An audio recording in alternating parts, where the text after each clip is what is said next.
Tá funcionando. Okay. That works good. Yeah. Sit here. Okay, my people, we can sit and give attention to the sponsors' lectures.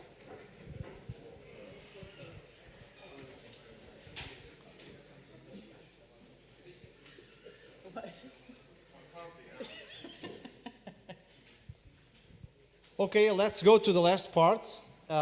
This is a special moment because this event is happening due also to be sponsors. If sponsors would not be here, we would not be making this event. So, big thank to Kaiser, big thank to Kaiser, and also big thank to the ACU, and A. John is not here, big thank to A. John, the three sponsors of this event.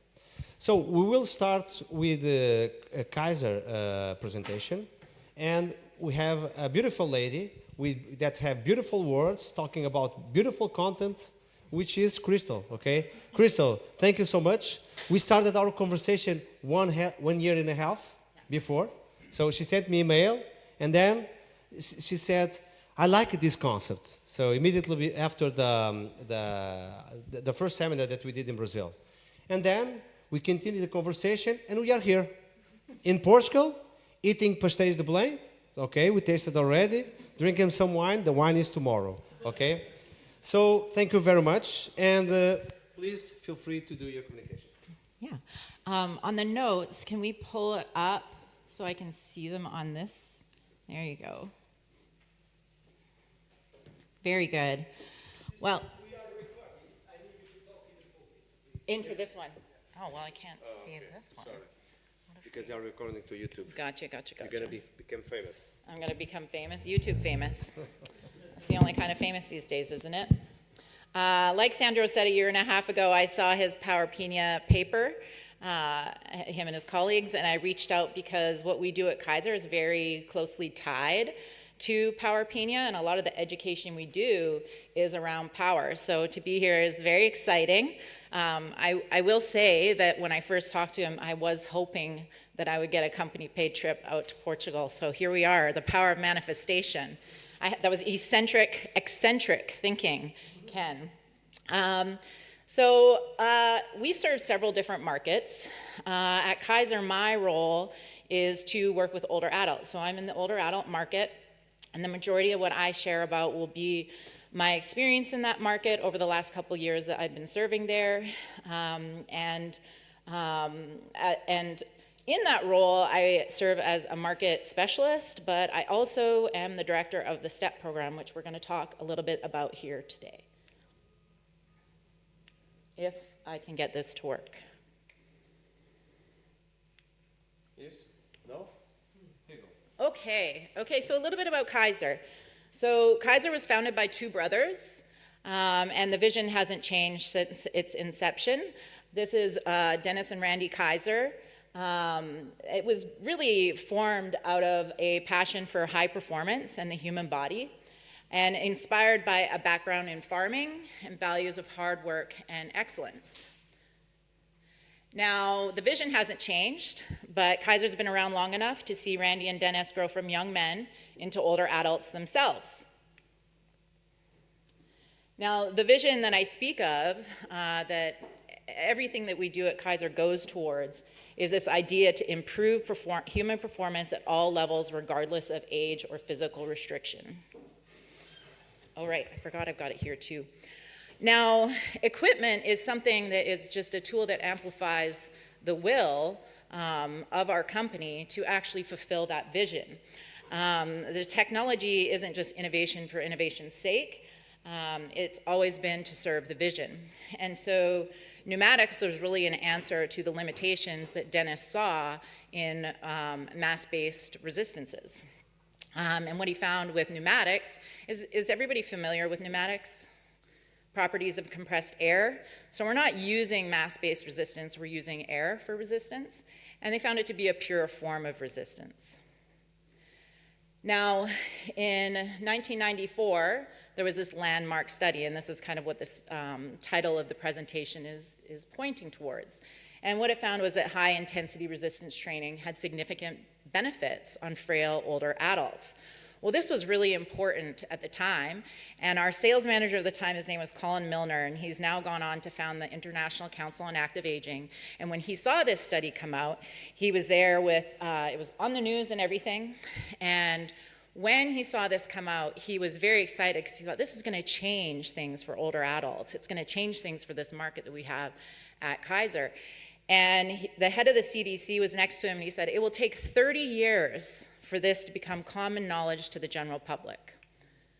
And so in response to that, they built something called the original STEP program, Stability Training and Exercise Program. And this was really the answer to the emerging evidence. And at the time, it was a bit of an information scarcity out there. And a lot of our work in the older adult market is in communities, in age-restricted communities. So communities that are 55 plus and active aging, but also communities that are beyond that that might be age-restricted to 65 plus. And so they would have these wellness centers, but they needed a guidebook. They needed structure and something to give them a bit of confidence to even run their wellness centers.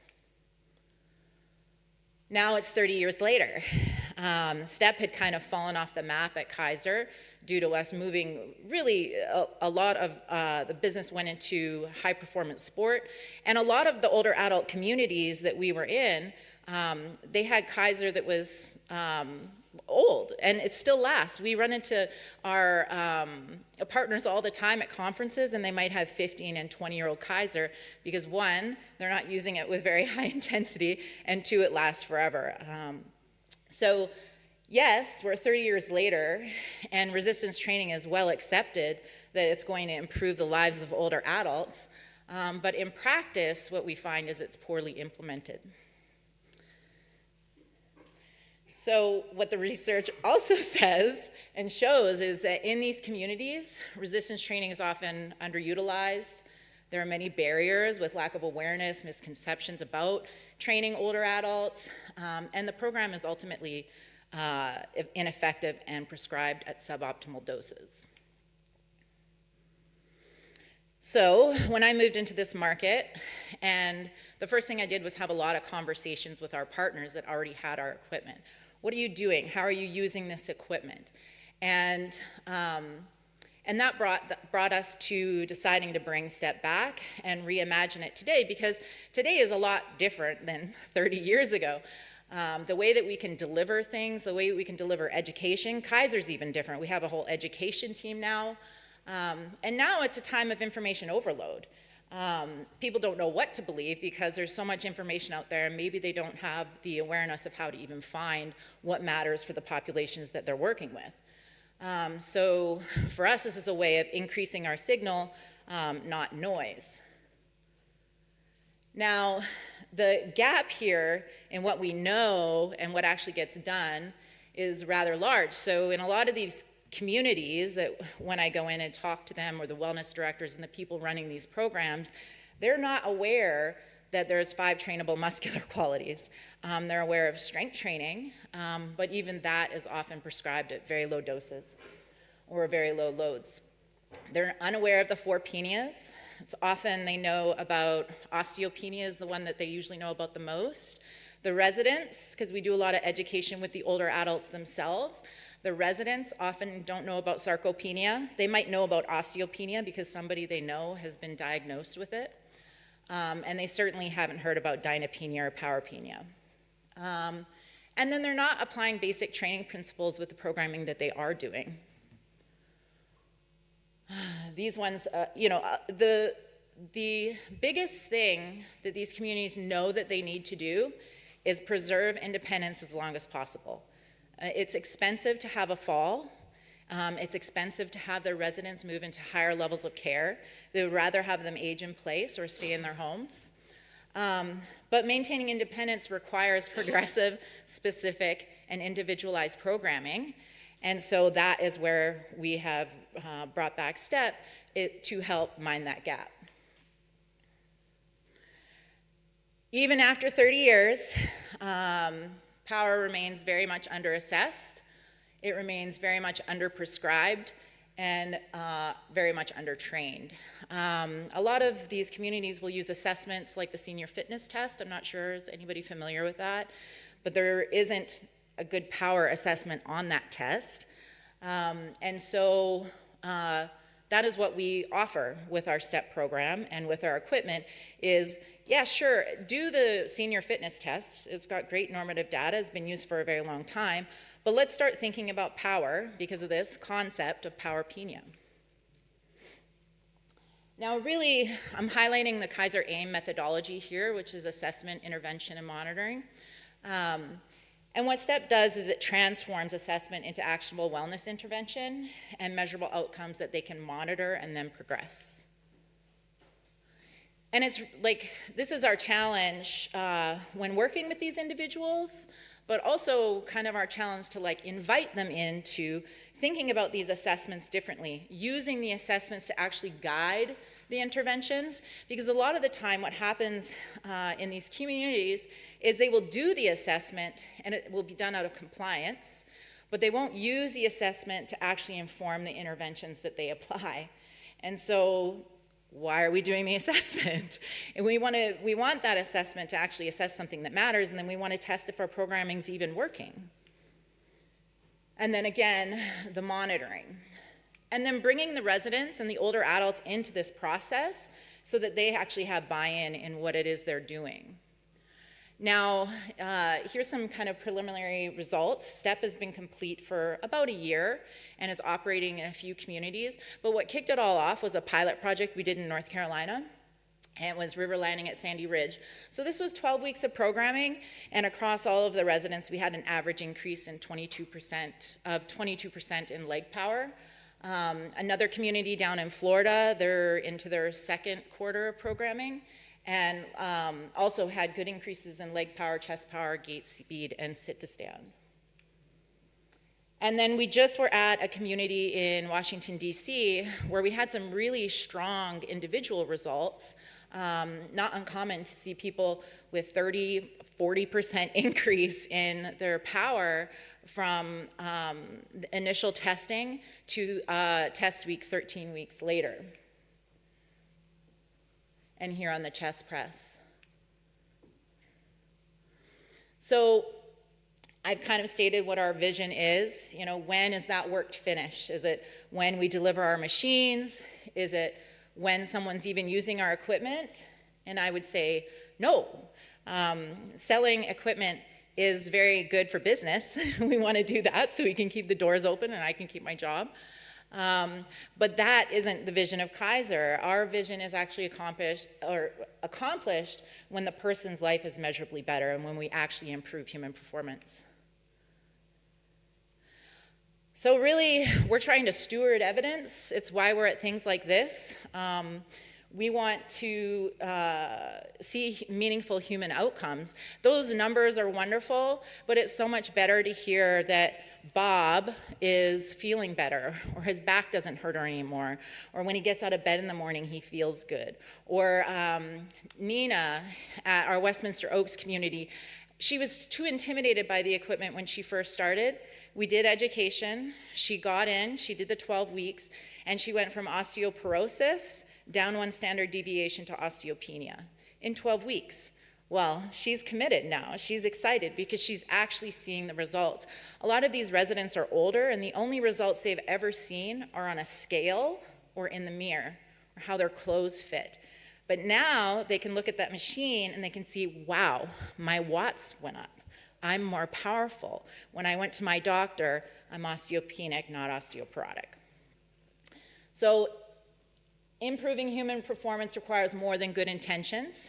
It demands evidence-informed assessment, purposeful intervention, ongoing monitoring, and education of those responsible for the application. And we're really trying to do that. Now, we have a belief that by equipping our partners with both the science and the practical skills to act on it, research becomes measurable improvement in people's lives. And I believe we all have a responsibility on this and a commitment to make when it comes to actually doing this. And we really do view ourselves as a partnership in performance. As wellness professionals, it's to actually apply principles that work. As vendors, it's to provide products and tools that actually do what they say they're going to do. Now, the next 30 years, in 30 years from now, are we going to be here saying, oh, people finally get what Powerpenia is? You know, that's what I think about. And I don't think that's the case. I think that everything is speeding up. I think with technology the way it is, that we're going to see an uptick or at least an acceleration in the way these ideas get adopted and applied. And I think that's pretty exciting. So our commitment is to continue partnering with researchers, wellness professionals, and those in the pursuit of human performance. So the next generation of evidence reaches practice and helps people sooner. Because that's really the only way that Kaiser lives into its vision. So if you want to stay connected with us at Kaiser, there's a few things and a few resources you can look at. Our Kaiser Education Series. We also have our Kaiser Human Performance podcast. Sandra was on there recently talking about Powerpenia, if you can believe it. And then the other thing you can do is join our community. So if you scan this QR code, this is and because we're across so many markets, we have kind of an interesting group of folks in that community. We have lots of strength and conditioning coaches, but we also have a lot of wellness directors from these communities. We have a lot of medical professionals that are working with Kaiser in their practices. And then hopefully more researchers, because that would be actually a place that you could share what it is you're working on and the results that you're seeing. So, yeah, that's that. Thank you so much for your time.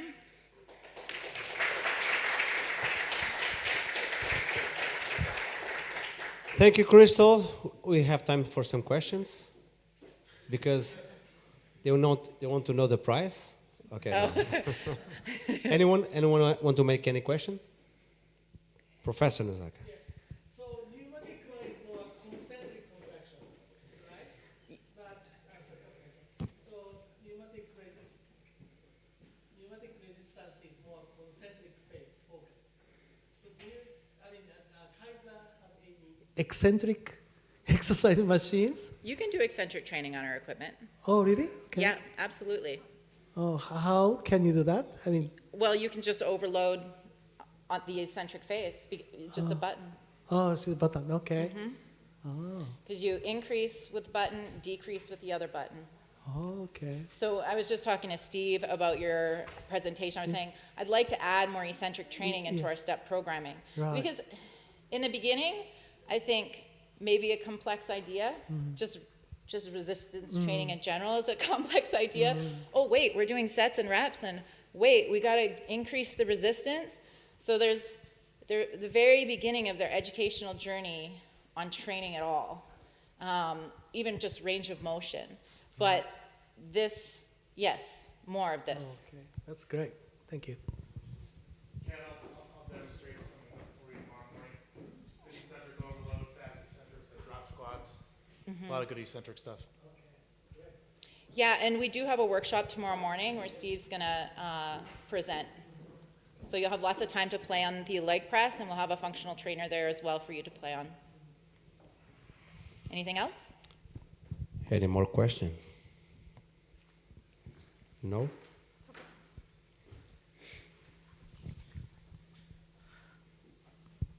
I would just like to ask you if you could explain a little better how the pneumatics work to offer resistance on the exercise. So we have an entire course on that. If you give me your email, I'll send that to you. Yeah. Yeah, and honestly, anyone that's interested in our course on pneumatics, I can send that to you. It's a lot. For our senior living clients, they're like, what? Why do I need to know about Newton's laws and inertia? Just trust me, go with it. But yeah, we can absolutely get you signed up for that. Yeah. Okay. No more questions? Okay. Let's move. Crystal, thank you. You're welcome. Let's now, the next guest is Sara Nosals. She will come representing DAACO. so which is a Spanish startup, okay, Iberic startup, world startup, okay, and DACO is also a sponsor, and we are very grateful, okay, for DACO. Sarah and Jose, thank you both for believing on this event, and you have the word now. Okay, Oh, you have the here. You change Okay. the key. okay. Okay, I could start. Let's go. Good afternoon, everyone. First of all, I want to thank you to the committee organization for inviting us to present today. And as this session reflects, there is an increasing interest in understanding how muscle function and the power function. Oh, sorry, but this disappeared? Oh, no, sorry. Distracting. The mechanism underlying functional despite. So, however, if you want to understand the muscle function, we need to have objective ways to characterize muscle itself. Today, I want to show you how we are developing imaging biomarkers from ultrasound bioimaging and how they are evolving towards muscle different modalities, combining with physiological signals. So before talking about technology, I'm going to start making a simple question.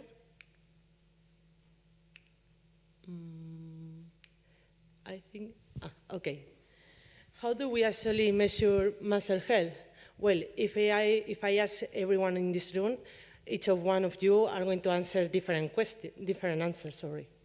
Some of you say ultrasound imaging, maybe some of you mention EMG, or maybe hand grip, maybe dynamometry, or chair raise, or maybe DEXA. And all of these answers are correct. But the point is that these different types of measurements only give us a part of the information, not the overview of the muscle. So if we want to understand the muscle function in complete view, we need to describe all this information. For that reason, our hypothesis is simple: to combine the structure to function to understand muscle health. For one side, we have the structure, what the ultrasound imaging could inform us, like ultrasound imaging, muscle quantity, muscle quality. But in the other side, we have the muscle function, the movement, the muscle oxygenation, the oxygenation consumption, the neuromuscular activation. And the point is now the clinicians are taking all this information, but are acquiring it in different ways, from different software, different devices, different prototypes, different protocols. So our point is that we want to combine all this information in an integrated system. And this is when PISMED comes in. This platform brings towards the both dimensions, the structural and the functional one. On one side, we have the ultrasound imaging. It gains information across the structural and the quality of the muscle. And it could provide and it could be acquired by any commercial ultrasound system. So the clinician could stay working with the equipment that they are using in the daily practice. And in the other side, we have our WBS, the WACO system. It's our wearables biosignal sensing system that it could acquire simultaneously different type of physiological signals, including EMG, IMU, NIRS, and ECG. And the point is all this data are going to be integrated and combined with our platform, PISMED. Our platform are going to use artificial intelligence to analyze and extract biomarkers from ultrasound imaging and then combine and synchronize it with the physiological signals. The point is to give you a platform that gives all the information, all integrated in only one platform, not to analyze each measurement independently. It's not to mix all the information in an integrated and understandable and objective data. So the the first step always is to measure single measurements. But once we have synchronized all the measures, we have to integrate in one report. This is the great problem. So Pismel is going to give you this outcome, the analyzed report that combines analyzing imaging biomarkers with physiological signals. It's going to give you information about muscle architecture, muscle quality, muscle quantity, and muscle activation. All this information combined and integrated in an interpretable clinical data. So one report combining muscle structure and muscle function. But we don't integrate all this information in the first step. Our first approach is to evaluating and traduce that our imaging biomarkers are validated. For that reason, we make this study design where we have 243 healthy adults between 30 and 90 years old, with balanced sex distribution. In this study, our goal is not to describe the morphological structure of the muscle, if not to have all the complete analyzed, and we have some questions. We could extract for imaging biomarkers some models that could distinguish between different functional phenotypes. With this, we make a comprehensive assessment of the functional with the patients. So they make different tests like chest raise, sat and go, and this stuff. Then, when this functional feature characterizes, we use an unsupervised cluster to analyze them, and we identify two clear different phenotypes that are both consistently for men and for women. And then with our platform, we analyze the ultrasound images, and we identify with alone ultrasound image, we can distinguish these two types of phenotypes. The results are in this paper that is now in reviewing by a journal of cachexia, sarcopenia, and muscle. We expect that it's going to be published in the next month.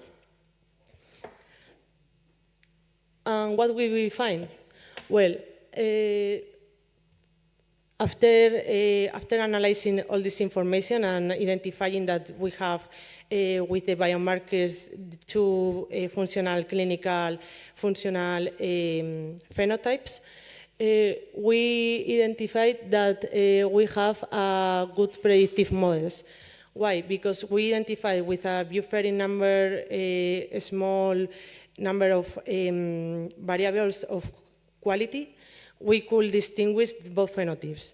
So we are expecting that we are going to show that muscle size is going to be the distinguished variable, but it's not true. The truth is that muscle quality defines functional impairment. So in these graphics, we could show that AUC is 0.921 for male and 0.2608 for woman. And the raw curves is only to visualize that our models have a huge accuracy. So for us, it's important that the finding is that muscle size is not the determining way to separate or to distinguish between different functional phenotypes. If not, muscle quality is going to be the variables that is going to define this type of phenotypes. So with this study, we have clinical validate our imaging component of our platform, But only with imaging, we are not going to have all the information because muscle function is not only fully understandable with muscle structure. We need the dynamic part. The muscle oxygenation, the activation of neuromuscular, the movement. So now we have clinical validated our imaging biomarkers, and our research are focused in integrating these imaging biomarkers within our synchronized physiological biosignals to combine it and have all the overview. So we expect to have the next generation of AI-powered muscle biomarkers, combining validated imaging biomarkers with these physiological signals. Sorry, okay. So our technology is not only used for health assessment, if not, we could use for different scenarios. For example, we have Dawaco Sports that we're using for performance optimization towards recovery, return to play, muscle performance.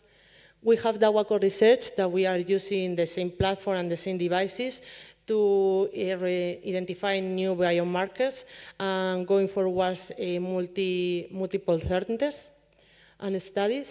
For Dawaco Health, we are using to understand muscle performance and muscle assessments that it could include sarcopenia, disease-related malnutrition, Powerpenia, cachexia. So if in this case we are analyzing the sports performance, we discovered that with our platform we could combine the imaging biomarkers with a physiological performance assessment to give to the athletes only one type of report, all synchronized. This is going because when we have these validated of the imaging biomarkers that could separate the two types of phenotypes, we could use the same biomarkers to identify performance between health and athletical population. So the answer is yes. And our platform could track muscle architecture over the times. So we could evaluate muscle biomarkers in longitudinal way during different repeated evaluations. But the point is that if we want to understand muscle function, only to measure static imaging waves is not enough. We need to pass to the next step. So for that reason, this is our next device, WBS-US, that is our system to acquire ultrasound images combined with biosignals like ENG, ECG, NIRS, and INU. This device is currently under development, and we expect to begin it available at first times of the next year. Its purpose is to provide the acquisition system that will support the next generation of multimodal biomarkers assessment. So let me show you what synchronized acquisition looks like. Okay. If you see in this example, you could see each frame of the video is at the same frame. Synchronized with the functional and physiological signal. So during the movement, the subject movement, we acquire dynamic ultrasound combining with EMG and inertial data. So our point is to have one system that could synchronize all the information in real time and could track all this information and extract all the data in real time. So then we could analyze the signals acquired with our WBS-US system together with the information that we extract from here. So once we have acquired So once we acquire the data and we have synchronized, we have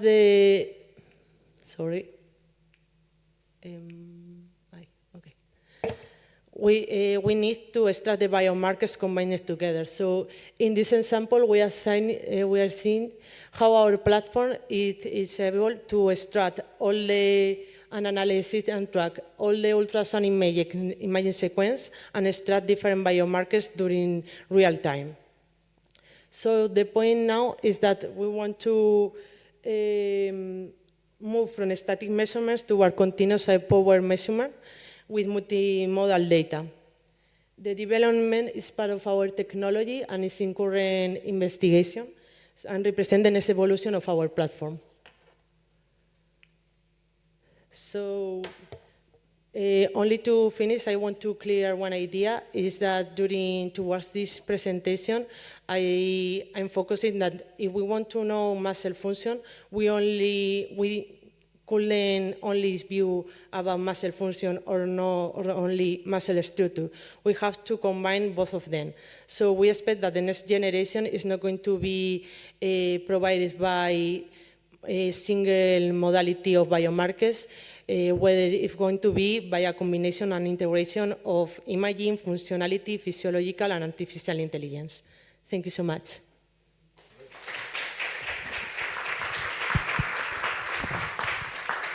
Okay, anyone want to make a question or two questions? Professor Nazaka. Thank you very much. So first of all, what does DAWACO mean? The WACO mean is a combination of the health and the purpose of stay nowadays. So the combination of have a community of health. So is there any word, DAWACO, or Yeah, it's a combination of Japanese word with the dawa that is from Swahili, I think. Swahili? Oh, Yeah. okay, I see. Okay, then when you say muscle quality, what do you mean by that? Like, can you know about muscle quality by ultrasound image? Well, in the last years, we are analyzing and making different clinical studies evaluating these parts. So we analyze not only the quantity, like the thickness of the muscle or the fatness. If not, we are analyzing different texture variables. So we think that in these texture variables, we have the key to understand the texture and the quality of the muscle, because when you have an older muscle, you see that, for example, the core intensity is different than in a youngest muscle. So in that reason, we expect that in this type of characteristics or variables, we have the meaning of quality in the muscle. So is it based on echo intensity or Not only in the echo intensity, Yeah. we use first and second statistic, fractalidad, different types of biomarkers, yes. Okay, thank you. You're welcome. And how do you standardize the image of the ultrasound? Because you can change the intensity, and you can have a poor white image or a poor black. And so how do you standardize if you are receiving image from different ultrasounds? Well, we define a standard protocol to acquire. Okay. So it's not a lot important that different organizations send images with different parameters, but if you're making a study, you have to stabilize and maintain the same parameters for the same person. For example, if you are going to take an image for a patient, and the next day for the same study, for the same patient, I'm going to take the image, it's important that the parameters maintains, because if you are changing, the image change a lot. Yeah. But use like a phantom just to calibrate and then apply and take the pictures? But you refer for our device or for the platform? Or anyone, like the procedure implies to calibrate the image, because Not really, because we have a large amount of database Okay. with different type of combination of ultrasound images. So with that, if your database have a lot of different inputs with different characteristics, our artificial intelligence is be able to learn the difference and maintain the results of the objective data. okay, thank you. Professora Fátima. Hello, thank you for your presentation. So my question is regarding the measurement methods. As I understood, it is possible to conduct the measurement in a static way or in a dynamic way. And the example, it was with a dynamic way. So the question is related with the purpose of these two different types of measurement. As I see is that usually in a static measurement or without movement, eventually for any screening or diagnose or something like that, and eventually in a dynamic way to characterize something, Yeah. the movement or what else. So my question is if I understood well or not. Yes, our vision is to use this type of device for different scenarios. For example, for sarcopenia or Powerpenia or cachexia, something like this. Our approach is to use this device to identify and characterize muscle with only one test. So if you could acquire a muscle in dynamical way, combine it with the ENG and the inertial data, you have a complete version because, for example, now the European guide asks for make different types of functional tests, functional imaging, different type of measurements. So we want to use this device to combine it and to make characterization of muscle and characterization of index that could explain the quality of the muscle, and it's going to be regards or it's going to be related with the sarcopenia or cachexia. But if we go to the sports performance, for example, our approximation is other. When athletes are with an issue, for example, they need to know how this issue or this injury are evolving during the training, for example, because now we only could see in a static part, but we don't know how is this issue changing during the movement. So for us, this is an important part, and our idea is to have this device for characterization, this injury or this return to play during the performance and during the training, to have a complete vision. I don't know if I answered your question. Maybe when we look for a system, we can look for that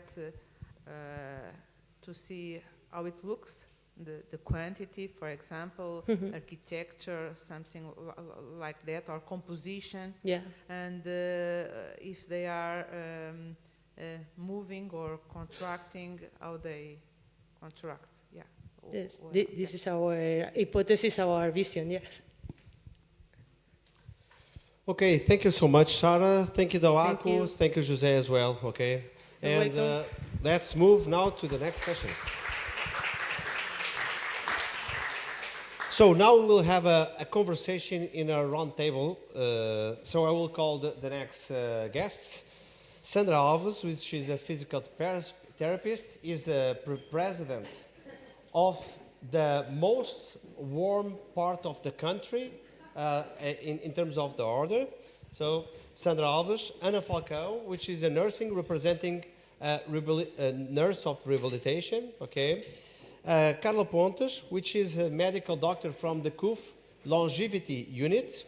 And finally, my dear Professor Fátima Ramalho, okay, representing Exercise Physiologists Association. So please feel free and sit on this. Yeah, each one, yeah, all women. And I will explain the story, why is only women. One more. One more. And I think we'll have more glasses if you need. Vocês vão ficar com 2 microfones. Ok? Pode ficar, não assim uma ordem muito com. Pode ficar assim. Tá bom assim. Pode ser, ok.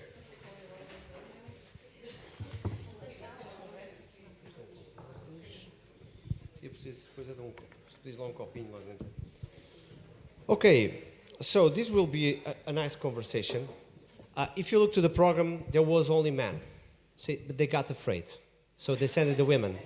They sent the women to talk about, to have this conversation about Powerpenia, which is very new. It's a baby, 2 years, like it's a baby, being spread in the world. And we have here representatives of different professions: medicine, physical therapy, nurse, and exercise physiology, let's say. And I will start with the first question, and I would like to have the perspective of each one. How do you see this concept in your profession?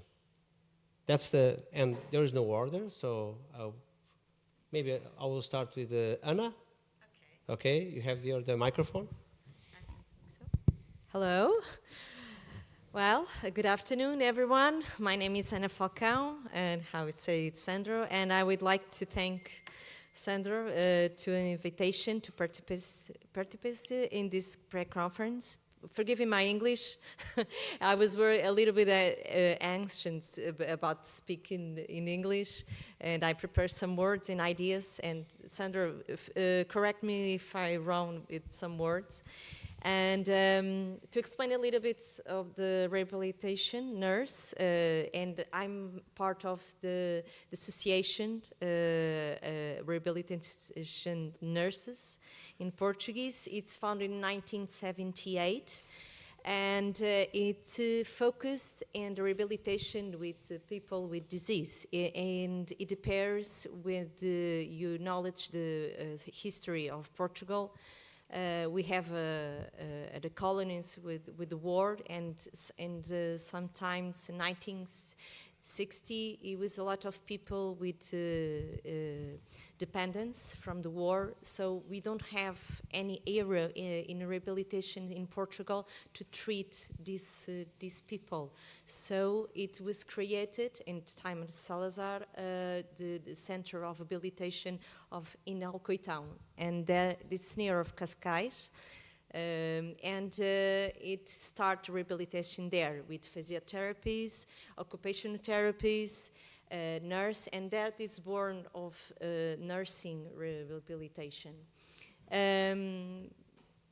Next, it was this our care is developing, and this is association in this time we dedicate to supporting scientific research, to building partners with national and international organizations, and promotion recognizing rehabilitation nursing in this practice. Well, here in Powerpenia, in this conference, I can see in my job, I work in Center of Rehabilitation in Alcoitão, and now I am in the unit dedicated to independence in the activity life living, and now I have contact with a lot of people, old people, dependents people about. Because of some stroke or neuromedullary stroke, and or traumatism cranioencephalic, how we say in English? Heart trauma. So we have to have our care about these people. You have to think a little bit like you said it, eccentric, be eccentric. So I have to have people in the how can I dress my what time of exercise that I have to make to dress the skirt, or to put my shoes, or to mobile in the bed, or the transfers for the bed, or the transfers for the bond, and to take care of me. So we have to be trained in our body, and in my profession, I have to see the person in the global. So and to train some exercise and programs to their living, to they have quality of life. So my interventions in here, it's here to improve some exercise to the people could make their life in the way in the professions, in home, in the family, and social activities, all of it. Yeah. But going directly, if when you look to these patients and considering their motor system, what is your marker? It's the muscle mass, is the strength, or power? Well, flexibility is very important here too. Well, the strength, I think physiotherapy works a little bit, and flexibility too. But here we have to make a little bit balance, a little bit endurance, a few things. Because with this competence, the person could do her lives and who do their activities. Thank you. And Carla, you are a medical doctor, so Yes, I'm a medical doctor. so Hi, everyone. And for those of you who are not Portuguese, welcome to Portugal. We are under a major heat wave, so don't forget to hydrate. Just a medical note. I'm a medical oncologist, and currently I'm head of the longevity unit at CUF. CUF is the main healthcare group in Portugal. We have 64 units that cover the entire country. And last year we have rolled out the first longevity unit of Portugal, which is quite a landmark for the Portuguese healthcare system. We are building this model and we want to scale it for the entire group over the next 3 years. And this model is based in international recommendations of precision medicine, of lifestyle medicine, and of precision preventive medicine. So longevity is quite a subject nowadays. Everyone talks about longevity. Yes, we are living longer, and it's amazing. It's one of the major conquests of society. However, we are not living with more quality of life. Why? Because chronic diseases have been on rise, cancer, cardiovascular risk, dementia, and well, all sorts of chronic conditions. So we have a major challenge. How do we address this gap between lifespan and health span? And this gap nowadays is approximately 10 years. So what we are doing in Portugal and what we are doing with this longevity care model is to invest in precision prevention, is to invest in healthy lifestyle, not just prevention, secondary or tertiary prevention, especially in terms of primary prevention. Well, answering your question, why this matters, well, this is very important because Powerpenia is, in my opinion, one of the major determinants of functional capacity and the way that people are going to age. So the difference among lifespan and health span can be improved, and we can address this gap if we start looking at physical activity, not just on the sarcopenia perspective, but also on the Powerpenia perspective. okay. And is that view also felt by your colleagues, like the whole medicine? Well, we are an exception in our unit. And I have a colleague of yours, which is a member of my team. No, it's not. It's one of the challenges that we have when we try to implement this model. And this model, well, they are validated. I'm also an advisor for the WHO for the Healthy Lifestyle Access. And we have been working this on an European level for over 30 years. But to implement this on a national basis, it's quite complicated. Why? Because the health system and the healthcare professionals are still trained for acute diseases and for acute situations. We were not trained, and the health system is not designed for prevention, for, well, standardized healthy lifestyles interventions from, well, across the whole life cycle. And it's quite challenging. And of course, this goes much behind the health system. It goes into schools, into education, into the ways that we are building and designing our cities. It goes into companies and corporations and occupational health. So it's very, very complex. So this area of exercise and health, or human movement science and health, require that the medical community become involved because they are very important profession in our society. This is a multidisciplinary approach, of course. Yeah, yes. Yeah. If you could give advice to say how to make real awareness in medical community, not just in Portugal, worldwide. What is the trigger? Okay, first of all, I would like to see here more of medical doctors because they are not here. I invited them, but it didn't come. Well, I'm here. Oh, I'm yeah, here. you come. Next year, I will bring more. And second, medical doctors need specific training, and they need, well, they need to attend courses, and they need to know what they are talking about. They need to know how to prescribe physical activity and also how to monitor that. And third, and that's also an issue in Portugal, medical doctors need to learn how to work as a team and not work as a team while they, well, prescribe some sort of intervention, but across the entire program for that patient. So it's very complex, but again, education and medical training also needs to be reformulated. Let me just add that here in Portugal, our GPs are already trained and capacitated for prescribing physical activity.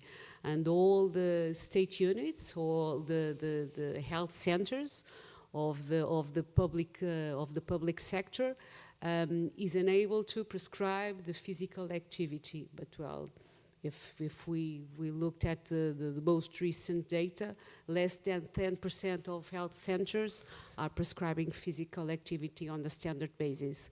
So this is... Okay, but let's go more specific. You said education, they should be here. Yes. I invited a lot. So I sent a lot of emails. I was, I insisted a lot. But yes, they didn't come. This is reverse also. We need to bring this sort of training and this sort of specialization into the medical school. Okay, but how can we put them here? How can we track? Because sometimes medical doctors, they are very occupied. They have doing a lot of stuff, but how do we get their attention? Well, establish specific partnerships. Well, this has to do with governance, of course, involving different stakeholders from different settings, and well, making them to collaborate, creating joint programs, research programs. Well, this is a good example. Okay. Well, we can here design programs that involve academia, but also the healthcare sector, and that will be a way to improve, to address the gap. Okay. Thank you, Carla. I will pass now the word to Sandra. I'd like to hear physical therapy and Powerpenia. What's the perspective? Well, I was hearing them and I was thinking, well, for physical therapy, I believe it's everything is about function. So we need to, when I think about this concept, Powerpenia, I think about function and awareness. So I think these are two major goals for physiotherapists in this team. So as you know, physiotherapy is an autonomous health professional. I'm here on behalf of the Ordem dos Fisioterapeutas. There's no translation for that, so it's what it is. It's the physiotherapy representation, and it's pretty much about how people live their lives. How can they be aware of their health and what they can do with that? The importance of exercise and the importance of function in their lives. So I think that the two key words for this address, it will be those two if I have to choose. So for physiotherapists, working with clinical reasoning and we could all talk about what research has done for that, but I think that awareness for our patients is really important in this matter. And of course, transversal management, a way of working together with other professionals, what we are doing here today, it's really important. And I think from my perspective, it is working like that we can go farther. So I think it's really important. Okay. I'm gonna make. I'm gonna be provocative. Can I? You can try. Yeah, I can try. So normal physical therapy, there is an image in my head say slow, do it slow, and power we have to be fast. No, you have a wrong image. Can you put some words about this challenge in a general idea of being slow in physical therapy and power must be fast as possible.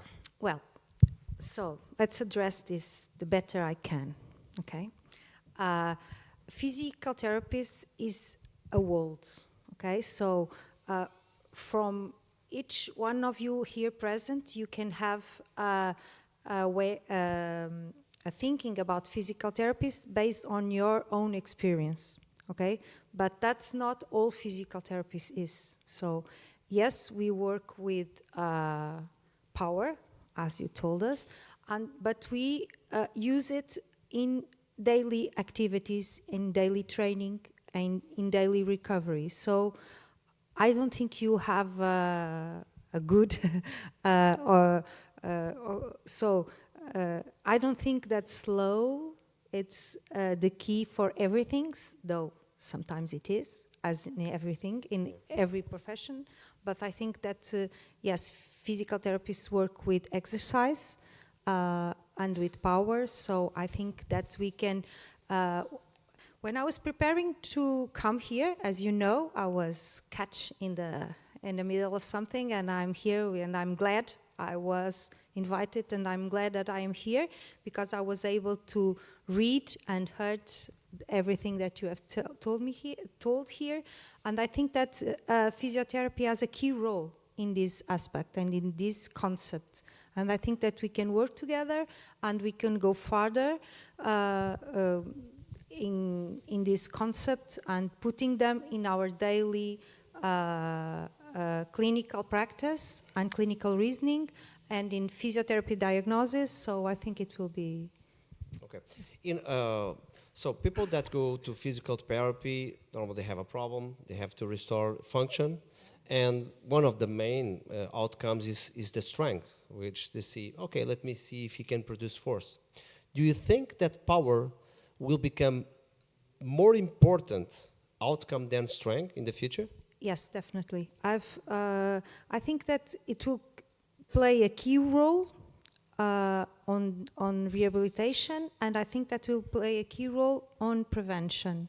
So, and physiotherapy works in both ways. So, prevention, and it's one major key for physiotherapy, so I think power is going to be a real important issue here. Yeah. This is a big journey, because if I ask anyone in the room, including myself, how many watts I have to do to say I'm restored, because these watts, you know, the watts, the unit of power, it's not easy. So Kaiser has a big market to sell equipment to say how many watts they have to produce to say you restored, okay?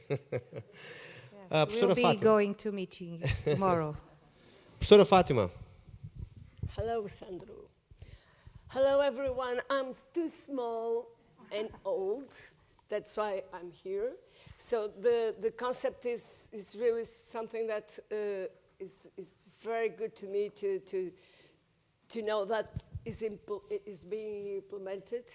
I believe that I'm representing the physiologists, the exercise physiologists, and really for a long time, for me, strength and power was the main goal of my intervention with everybody, because I'm so old that I'm now an old woman, and really. I'm aged, but to be old, it's okay. It's very good to be old. Oh, I'm sorry. I shout so much that perhaps I don't need this. So for me, the concept is what I think it's the way to go with people in every stage of life, but for the elderly, it's good to have the slow and the conscious and the technique before we get to other kinds of training. But it's fundamental that I know that I have to walk down the stairs. I have to be eccentric, and thank you for reminding me that I have to be eccentric. And really the main goal of my intervention with people is to, with evidence-based interventions and with the help of a multidisciplinary intervention, it would be the most wonderful world of, for me as a exercise physiologist. The trouble is that we can't get multidisciplinary teams most of the day. And we as exercise, and I know that there are some colleagues of mine here, we are still fighting for that recognition, because we could be the bridge between the medical doctor and the physical activity outside the medical environment. So I think we have a very long way to go, but this is the way, and I believe on the concept. Okay. Yeah. So before we move to the next round, I will ask anyone in the audience if they want to make any question regarding this first topic. If not, we'll move. We'll move to the dream. Can we dream? Yeah. So dream. I want to. Yeah. I normally say to the students, go to the bed, dream, and work on the day. So dream at night and work on the day. So let's imagine that. So some of them.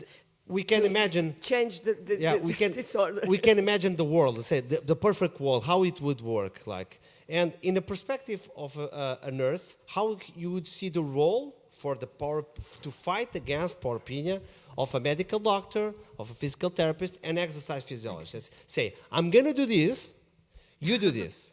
Then we go to the Carla, medical doctor. As a medical doctor, I will do this, you do this, you do this, you do this. As a physical therapist, I will do this, you do this, you do this, you do this. Okay? And as an exercise physiologist, I don't do anything? No, I'm kidding. No, everything is done. Okay, so I want to see your perspective, the final picture, how it's working. Anna. Okay, well, our specialty is to maintain the functional capacity. And I see in the dream that we work in the team, yeah, and that's the dream. So we have to communicate with the members, with the medical. We work in my job. I work with physicians a lot, and it's really with this communication between the team. It's not fantastic. So I imagine the communication with the members, the physiotherapists, and the therapies, occupational therapies, and the psychological too, and the psychiatric. But this is we are the global, so we need to speak with each other. And in my area, we are much in contact with the activity of life. So if the medical knows the person and he knows the problems and he can tell me what is important to work. And I need to communicate with physiotherapy because I need to improve flexibility because he not put her shoes, or he not could about to wash their back. And when the person are better, I need to communicate with the physio, exercise to improve better and to come home and to continue the sport and to the profession and to the family. So this is a way, no? We can begin with small things two bigger things, and I think like that. I think in my dream it's like that, to a lot of communication, and do it step by step, you know, because it's true with this our change and in this life, we are how we say it. Old people, we will be old people, so everyone. And a few years ago, the life, it was 70, 80, now it's 100. So you have to prepare to aging and to be old. So I think here, Powerpenia and all of these ideas you are working, it's very important, because we don't have prepared to be old. This idea, it's not in our head. The people, we don't train. Now we speak be quality of life and have well-being styles of life, and have good alimentação, nutritions. But there's we are always in the technology and be sit and the mobilities in our lives. So and we will be old, and our function will decrease, and we don't have so much straight. So not our power, it's decreasing. So we have to prepare, and this preparation we have the whole team together. The medical, be careful with your food, be careful with lifestyle, and the nurse, be exercise, be more good postures, good lifestyles, be attention, physiotherapies, other things. So this is a lot our team. If you a good team, you can. I think you could all of us be better. Okay. And you, Carla? Well, I'm a lucky person because I made my dream happen. I have implemented the first longevity unit of Portugal, and we have a multidisciplinary approach. And the multidisciplinary approach, it's right from the start of the unit, designing protocols, pathways, KPIs. So it's amazing to do this as a team. But also when we approach our patients, our children, teenage, young adults, 70 plus, well, because we cover the entire life cycle. We also do this as a team, using a specific risk assessment and risk monitorization and risk management approach. But of course, I have another dream, and my dream is that to bring this model also to the public sector. And that's one of the goals that we have at CUF, that this model can, can be studied and can show relevance and can add value, so that we can bring this to the public sector and cause a totally different of impact. So that's one of the missions that we have, aligned with our social responsibility. It's not just to scale the entire model for CUF, but also in 5 years from now, that Portugal can use our longevity care model and bring it and introduce it in the public sector. It's quite complex. We have in Portugal, well, terrible outcomes and terrible KPIs in terms of chronic diseases. We rank high in terms of diabetes, obesity, anxiety, pills consumption, physical inactivity. And we need to invest more in prevention. Less than 3% of our national health budget goes to prevention, so we need to redefine the way that we are taking care of people and that we are taking care of the aging process. Yes, we are going to live longer, all of us, and we need to start preparing, not just us, but, well, start preparing the kids and teenagers and academia and also companies, etc. So one of my dreams, it has happened already, but I have a big dream now. So we have aging pace, right? We are after 40s, we are getting old. and we will decrease in something, in motor system. Yeah.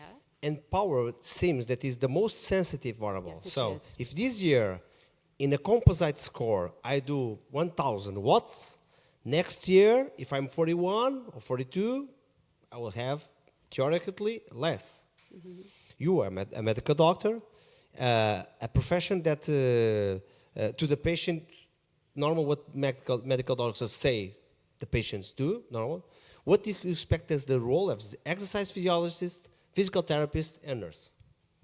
Well, I expect first I will discuss the plan for that patient with them and the specific protocol that we will implement in that patient will be according to the team decision, and also the monitoring of the all interventions that we will prescribe will also be monitored by the team. And this is, well, this is personalized. The plan that we design for a patient is totally different from the plan that we design for other, because we are all different, we all have different lifestyles, we all have the genetic imprint totally different, we all live in different places, are exposed to different toxic environments, so it's very complex. But what I expect to my team is that, well, to act always as a team from the beginning and across the entire cycle of the patient. Okay. And if they don't act like this, they don't belong in my team. They don't belong. They don't have what's enough. No, they Go don't. out. No power for me. And you, Sandra? Well, I was hearing you, and I think it's all about patient-centered model. So if we do it like that, we can work together. Because it's not about us, it's about the patient. And I think that if we all can agree on that, and I think that we all health professionals can agree on that. And I think that's the major key for working together. And multi-professional health professionals can agree on that, so let's work on top of that. Of course, I think that from my perspective, it will be better to do this or to do that for my evaluation, for my clinical reason, from my perspective, for my research, for my clinical practice, but in the end, we can agree that it's patient-centered, so we have to do better. And I think that we have to dream bigger for our patients and not for ourselves. So I think that's the key. I truly believe in that. Yeah, I don't know if...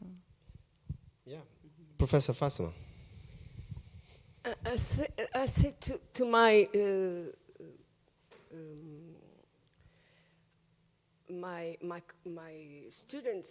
students. I'm not talking about students, but gym people that I teach. That when I was 30, I was training to be a very fit old lady. So I believe in education. And I think that all of us has a role on that education. And also as an exercise physiologist, because I spent two sessions a week or 3 sessions a week, I have the opportunity to do that education. And it's not only on the last period of life that I do it, and we should do it from school.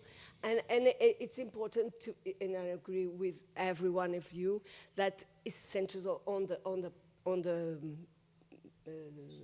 patient or on the person, and not in our each profession. I'm a little bit jealous of you and your team, I must say, because really I believe that we only will be successful with people if we are together rowing to the same pathway. So, and I don't feel that on my general day intervention. So I think that we could all be educators. We could have, we must establish a way to talk. And so for exercise physiologists, we have to be aware that we need to talk with the medical doctor, with the physiotherapist or the nurse, and we have to be aware of what, how to interpret it, your knowledge. And you as health care practitioners has to understand our way to do exercise and how to do it. And to discuss this, we have to be at the same level of knowledge, at the same level of commitment, and we must do it all lifespan and not only in a particular phase. Yeah. Okay? Yeah, I would like also to share my view. Nurse is, in my perspective, the health professional that contacts most to the patient.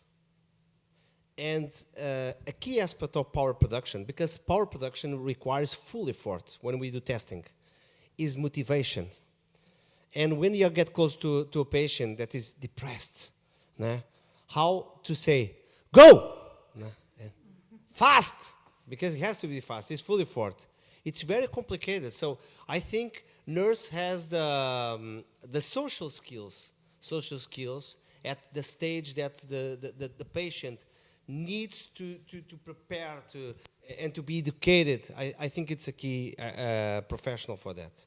Medical doctor is very important because everyone when they have a health issue, they go to the medical doctor. That's the first health professional. And probably the best professional to say, what is your aging pace? How you are aging? Be care, okay. Physical therapist is the key professional to restore function. So, okay, and to give and there is then a way between physical therapy and training, and in which professionals had to work together. I have two PhD students which are concluding, and they started at Benfica. Right now they are different clubs. So one is physical therapist, another is sports science background, and I had the proof there that they can work perfectly, because sometimes they do the same thing, but they respect each other, and they don't have the competition for the job. And so, I saw it in person that Telmo Firmino, it is Al Nassr, taking care of Cristiano Ronaldo, health in the physical therapy, and Bruno Mendes, now returned again to Benfica. They used to work together, and it was beautiful. And then the exercise physiologist is the one that keeps the athlete at the top, keeps the athlete, puts the mindset of the athlete, That's my view. But now we have to make this happen, and we have to talk more, to put probably this on the media, put the politicians to test their power, how many watts they do, okay? And probably the solution is not just training, it's also sleep well, eat well, manage your stress, okay? Take care of the diseases. So, anyone want to make a question now? Professor.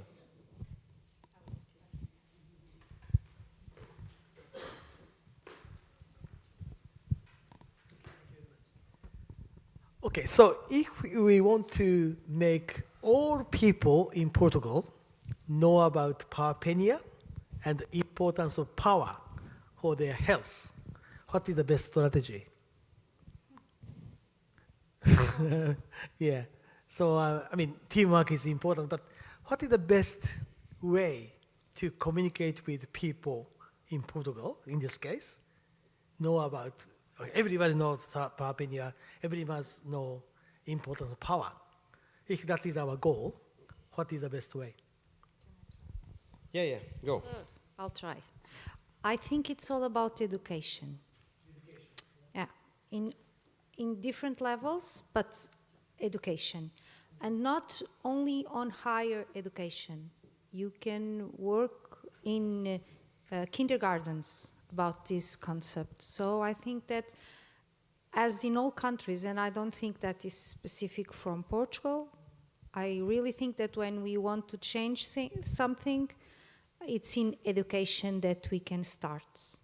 Okay, I don't know if it will work, but I think that,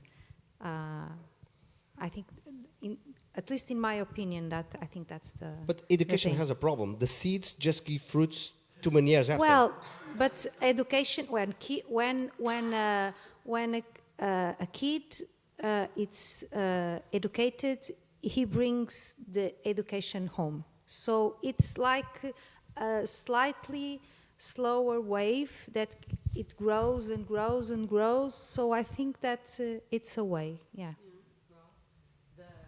The healthcare providers can also play a role, because we are going to assess it in our unit, and we are going to disseminate the information not just among our patients, but also among the healthcare professionals, that most of them don't know what is this that we are talking about here today. So that can be one of the ways of entering the system, and we are willing to do that. So let's do this. Okay, it's a complicated question. Well, I think healthy centers help a lot in the most of the population to assessment all of healthy, and there is nurse, there is doctors, and other professionals there. And it helps the older people especially. So, but that is something is difficult here, because if we cannot change habits and cultures, beliefs. So the old people have 18, 19. They are used to have that style. They don't make exercise. And this idea, it's new. So here, with the young people, I think in the schools, to develop exercise, to mobility, and to teenagers, and the young adults, we can't, with education, tell a good work with them. With the adults and older, well, here we have to, I think we have to work with motivate that people to, with some strategy, because if you don't feel that it's not important to them, the function, have some function, they will not believe us. I think he believes, but it's like, smokes kills, but we smoke too. So it's like something like that. So I think we have to make family with the people to they believe in us, and to tell them, if you do some things, you will be better, and you live with quality of life, and we be happy, and all that will be it. We can ask Ronaldo to talk about, for example, use role models. Why not? Why not? Yeah, media persons like Ronaldo Can play as ambassadors. In fact, I would say, I talked with Marcelo Rebelo de Sousa, the former president of Portugal. He almost came to this event, okay?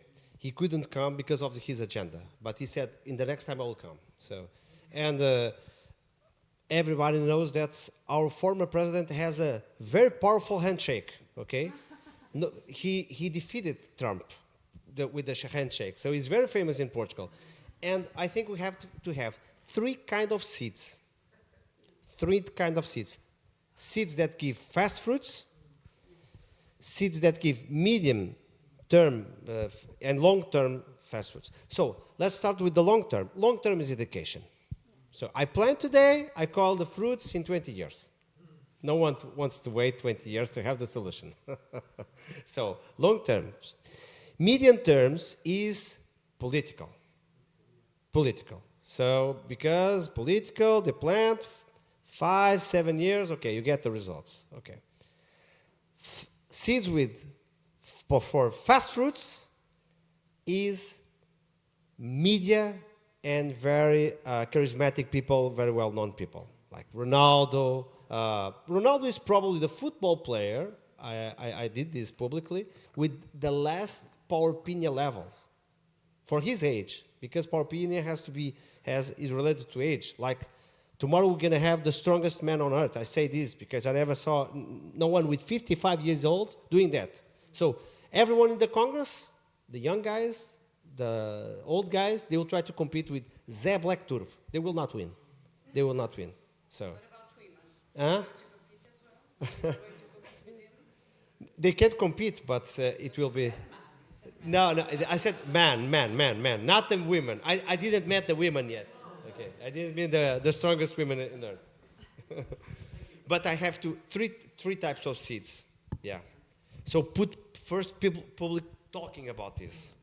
No matter if they are talking correctly or incorrectly, they should talk right now. Probably on this session we said wrong things, wrong concepts like power, like even power. Power is instantaneous scalar vector.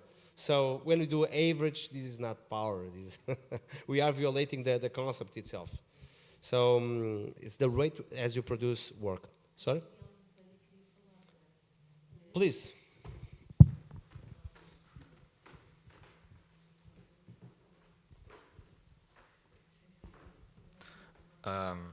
I have 2 questions, one for Anna, right? The first is that in my personal experience, my mother and my partner both are nurses, and I sense a big understanding for what happened to the physiotherapy, that the nurses get put on a secondary place of support, not the big protagonist of the implementation. So, as you are here, what would you say would be the role of the nurse, of a nurse, on the promotion and the implementation of the physical exercise? What would you say would be the nurse's role on that? If I understand, what program you can, is that question? That's just to understand. The problem is that normally the doctors are put on the spotlight for the... Normally the doctors are the ones that prescribe and act. And for example, they assess you have this condition, you do this. And the nurse gives them the pills, whatever. What's the role of a nurse in the promotion and the implementation of the physical exercise? What would be, on this multidisciplinary action, what would be the role?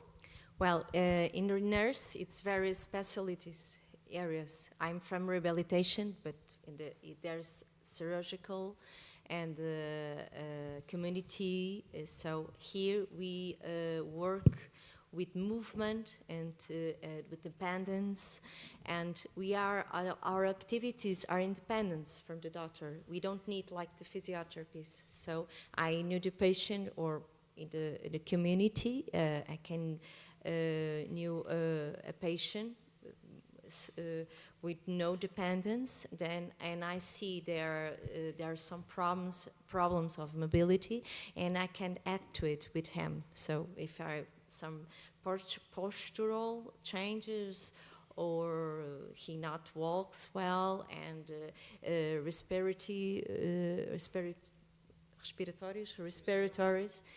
changes, and I can do a program to improve that capacities. So in my experience, well, you are always relationship with the daily life and activities, okay? And to athletic activities and to improve that we have other professionals. So it's some nurse in the sport too. It's not a lot in Portugal. It's a few professionals that are in the some clubs, Benfica, Sporting, because they treat and then prevent some damage. I think that's, and when there are some problems or surgical, then rehabilitation nurse actuate in that to improve and preventing that damage. But we don't need the prescriptions to that, and we identify the person, and when they tell us what's the problems, and we identify and we program something activities to improve and to improve the quality of life. Thank you. Thank you. Now the second question to Carla, right? Is that I'm now leaving this house on the licenciatura, and now I'm continuing my path on the future. And one thing that I'm starting to hear is that multidisciplinary approach to physical exercise.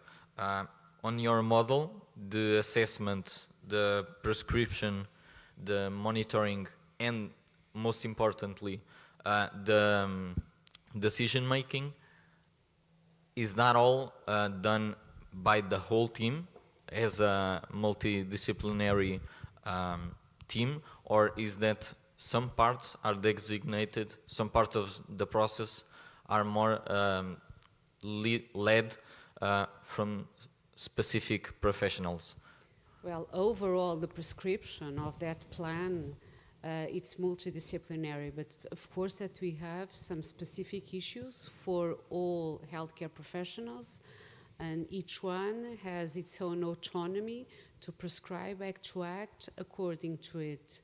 So it's not a strict model. It has, of course, flexibility, and that's the way it should have. Let me just add that we are also trying to introduce AI tools that can help us with decision making, and that can also help us with managing all this amount of data that we are collecting. Because, well, this is amazing, all these sort of models, of multidisciplinary models, of taking a look at, well, specific KPIs, genetic testing, lab testing, physical assessment, stress level, anxiety level, social activities, etc., etc., etc. But we need, of course, AI tools that can collect all this information and can, well, interpret and give us some decisions. Of course, the ultimate decision is ours to make, but one of the things that we want to introduce and that we need to introduce is some AI tools that are going to help us with our work. Thank you. Okay, we are getting close. You want to make a question, Anna? No? No question. Okay. Professora Fatma, please make the final question.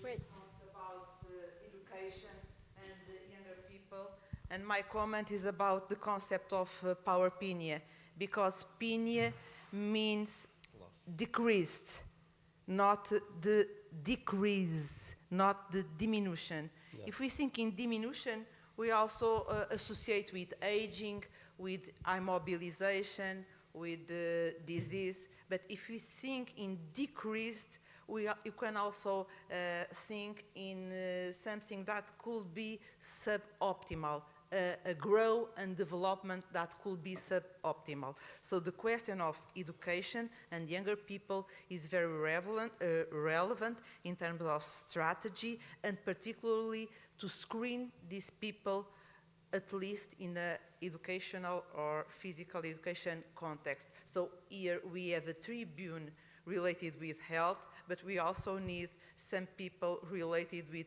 education, with physical education or other subjects related to go ahead with this concept, and particularly with this marker, because this is a marker of health, aging, physical function, longevity, etc., etc. Great. Yes, education, and it starts since young, right? In the school. Should be in the books. That's the final message. Okay, planting the seeds. So, we are close to the end. We need power for tomorrow. I wish you that you don't have Powerpenia, okay, in your life. I also thank you deeply, okay, for your contribution.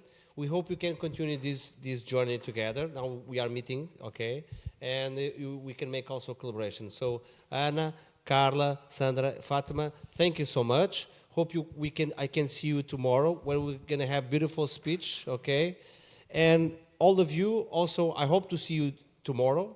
For those who still are not subscribed and resisted until now, you can still subscribe. There is 5 spots for in local, okay, to go.